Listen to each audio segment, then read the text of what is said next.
Rindu bila sabang luar jalan seperti es masih teringat bukan mantan. Oh memang telah bukan mantan tak bisa dihiraukan. Ku teringat saat kita dirancang main kelampe.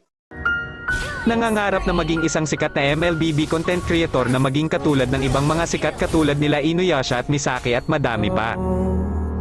Ikaw isa ka din bang small content creator kagaya ko?